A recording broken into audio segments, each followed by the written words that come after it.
Hello, lovely humans, and welcome back to my channel. Oh, hey, cat. What are you doing? You were supposed to stay sneaky and behind me the whole time. I wasn't going to disturb you because you were napping, but now, say hello to the world. Oh, okay, or don't. You know, it's fine. It's your choice, okay? This is Monkey. I wasn't expecting to have a guest on today's episode. All right, well, you just do you. In this week's video, we are going to talk about vendor communication. And I know it sounds so drab, but clearly I'm making this video for a reason. A lot of times it can kind of feel confusing for how to communicate with vendors. If you could settle, that'd be great. Especially because it's such a highly personalized thing, planning somebody's wedding and helping someone plan their wedding. So sometimes it feels a little weird and you don't know how you're supposed to be communicating with them as opposed to like a traditional business. So I thought it'd be a good idea to, So I thought it'd be a good idea to give you some rules and guidelines for how to talk to your vendors. Because some of us need a little guidance in this area. So without further ado, let's just jump right on into it.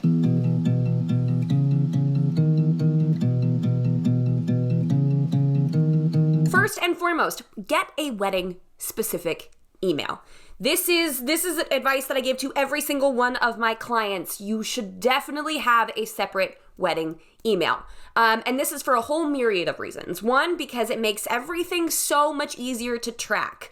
That way you are not losing vendor emails in your work email or in your personal email, and they're getting lost between the spam and the worky bits. You have something dedicated that you know you can kind of sift through to make sure you're responding in a timely manner and you're not losing any of that communication. The second reason that a specific wedding email is a good idea is you and your partner can both have access to it, and it will be productive for both of you. If you end up sharing your personal email information with your partner, I mean, you do you, but that means he or she is wading through all of the junk and normal emails that you get to be able to see the wedding specific emails that you want them to see. And thirdly, when your wedding is over, you can delete it. You guys, the amount of wedding related spammy type things you could be getting, I don't know. I'm not entirely sure. I'm not saying that everyone and everything wedding related is spammy, but you want to have the ability to close that and walk away at a certain point. And if that's connected to your personal email or your work email, that means you're inundated with wedding stuff for many, many months to come. The second thing when communicating with vendors is to be honest and clear. This is not the time to hide your budget or hide your wishes or be kind of unclear about what you want. It's also definitely not the time to say it's an anniversary party, because that does not build trust with your vendors and you're gonna get some pretty disgruntled people. One of my favorite things when potential clients are communicating with me is when they're completely honest about their budget. And any of my clients, either past or current, will tell you that I'm like, okay, you said $20,000. Is that firm?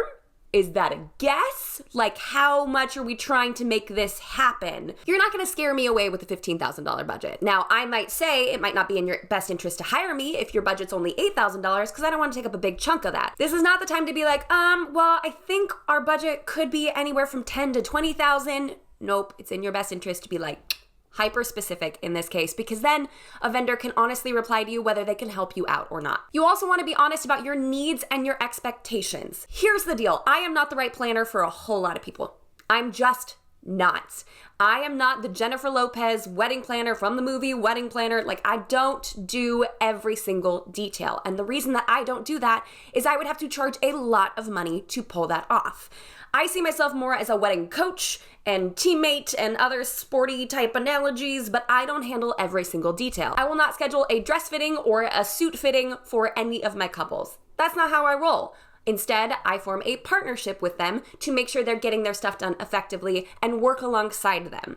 When people come to me and they want me to plan absolutely everything from start to finish, I say, that's not my jam, that's not what I do, and if it was, you wouldn't want to pay the price tag for that.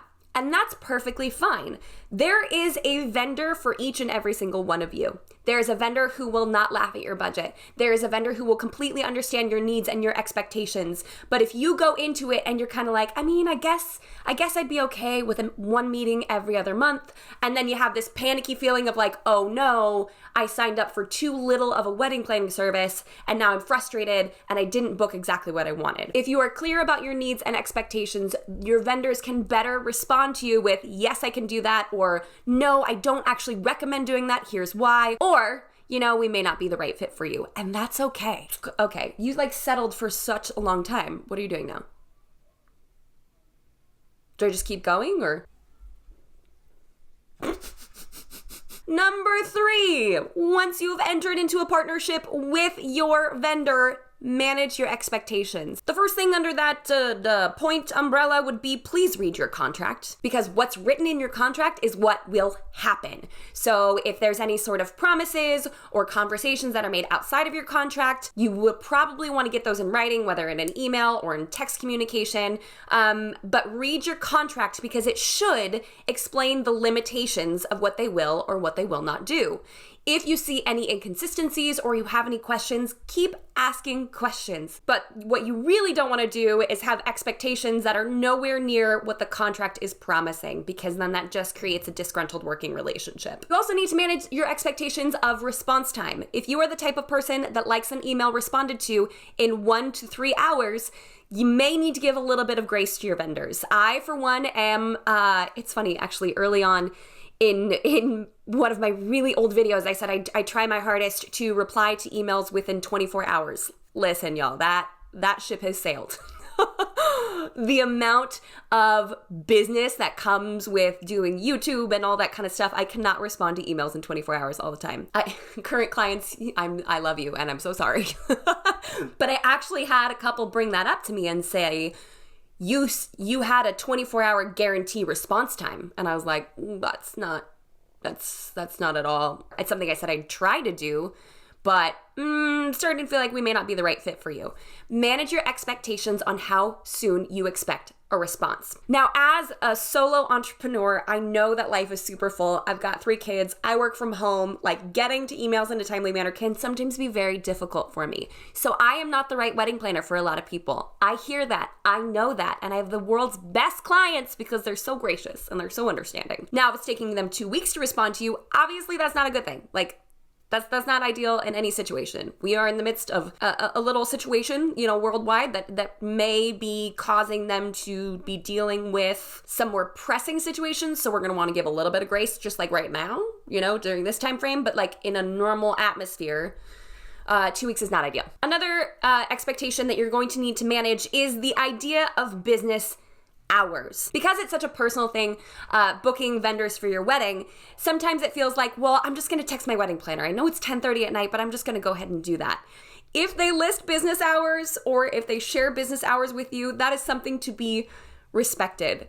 That does not mean that it is okay to text them at 10 p.m. at night unless they've already told you that it's okay to do so. I've had someone call me at 6 o'clock in the morning before, and I was like, that's a hard boundary for me. I'm not that kind of planner. I'm also a terrible texter, so give grace to the other terrible texters in your life or other vendors that you book who are also terrible at texting, and try to keep it as professional as possible. You can always send an email at 10 o'clock at night. You can always send an email at 6 o'clock in the morning, but maybe stay away from the phone calls and the text messages outside of business hours if possible. Another expectation you're going to want to manage is timeline. If your wedding is 12 months away, please bear in mind that all of your vendors are likely having other events or potentially other postponements that are happening in this time, and they need to focus on those couples and those events before they can talk about yours. Obviously, right now is a very unique time, so we're all working with it. We're all going with the flow, and I don't have answers for everything, but if your wedding is further away, then please understand that your planner or your vendors are hard at work for the current clients, just as you would want them to be hard at work for you when your big day comes. And the business hour thing, a lot of vendors work Friday, Saturday, Sunday. So their weekday hours could look slightly adjusted because they work 3-day weekends. So they may take Mondays and Tuesdays off, and they may work Wednesday through Sunday. I'm not entirely sure. But always remember that your vendors are typically, in a normal time of life, very busy on weekends, and therefore may not respond to your email for a few days if they're taking a day or 2 off after a triple header, because those are some brutal weekends. Number 4, be consistent and concise. Like we were talking about with the whole texting situation, because clearly I suck at the texting situation. I have literally told clients before, I'm like, could you do me a favor and just send this to me in an email? Like, just send this to me in an email. I don't know why I stink at text messaging so much. I know why. It's because I'll pick up my phone and read the text message, and then the kids will make a noise, or someone will start fighting, or the toddler will start crying, and I'm like, oh, okay, I'll get you in a minute, and then don't get back to it. That's me. I'm terrible at texting. So once you have a communication avenue that works for you guys, be consistent with that. I prefer emails. I love me some emails. Why? Because I can mark it as unread and get back to it later.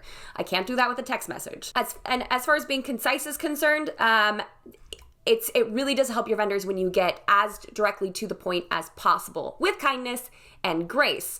But the novels can be a little bit stressful if you've got an inbox full of them. So oftentimes, the more businessy you can get on your communication can be really helpful for your vendors, because then they can get back to you more quickly because they're not sitting there reading your email for 25 minutes. I am a wordy person.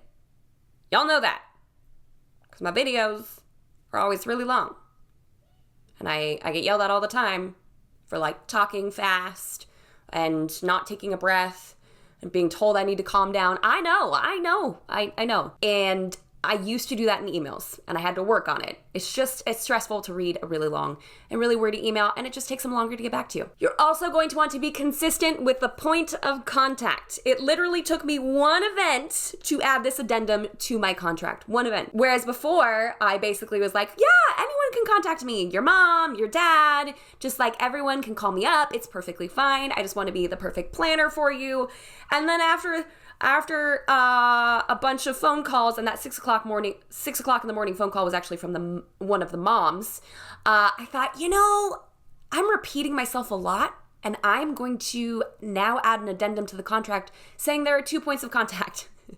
Now, of course, if a mom calls me, I'm not going to ignore her phone call, but at least then the clients know I'm not a free-for-all for anyone who has questions. I did have a couple ask recently if they could have my cell phone number to give out to guests should they have any questions on the wedding day. And that's also a no-go for me, because it pulls me away from being effective at what I do. If I'm answering the same question 52 different times, then I can't be running your wedding day or helping you plan your wedding as expertly as possible, because I'm basically a center for frequently asked questions. It's not that I don't want to help. I just want to make sure that what you've hired me for, and your vendors want to make sure that what you've hired them for, they're using that time effectively. Number 5, and this is one that we're going to get a little bit more serious on. It's okay to be vulnerable. We have a whole video on how to fire vendors, and that is so unfortunate that I even have to make that video, but that happens. If you are unhappy, feel free to voice your concerns. Do it in a factual manner if possible, because that just tends to be better received in general. But if you're not happy, it's okay to communicate that. I'm going to go ahead and point you towards the how to fire your vendors video. If you are at this point and you're like, oh my goodness, what do I do? That's going to hold the best resources for that. But ideally, you will communicate before you even get there. It's a good idea to go back to your contract and recognize, are these my expectations that I had that weren't being met? Did the vendor not follow through on something they said they would? And really kind of get your ducks in a row. Again, I'm tangenting into stuff that's in that video, so be sure to go check that out. And it's okay to be vulnerable and honest about personal details. In every single event, for every single one, I always say, is there a situation or a person that you want my staff and I to be aware of? Just a nice blanket disclaimer. This is not something that we will be sharing. I just want to know if you need me to run guard for you. Is there a family member who's known to indulge too much? Tell me who that is, if you want to. I want to be an asset for you.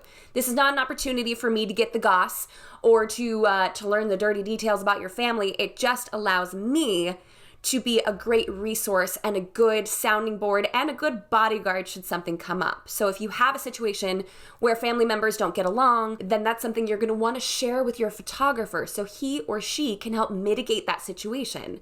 We have had photographers not be aware of a divorce that's happened and then have everyone come into the same photo, and that tension is not what you want on your wedding day. So don't feel like you have to hold back on the personal details or the personal information. We do hear stuff like this all the time.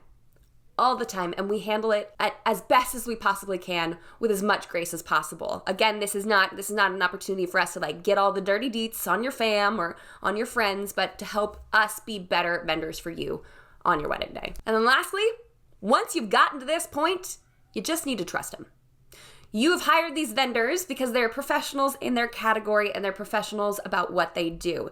If you've gotten to this point and you've expressed yourself and you've shared everything that you want out of this situation, you've maintained proper communication, blah, blah, blah, now's the time to let go and trust them to do their jobs. If for any reason you reach this point and you're like, I don't trust them, circle back around and go through everything I just listed and make sure that you're following all of those steps and communicate clearly, honestly, and concisely to let your vendors know what you're feeling and what your needs are throughout your entire wedding planning process. So that's all we have for today, folks. Thank you so much for stopping by. I know it's a really funny topic to cover, but this is something that almost all of my clients ask me, like, okay, how does this communication thing work? Because I'm not quite sure how we like contact each other or connect or stuff and things.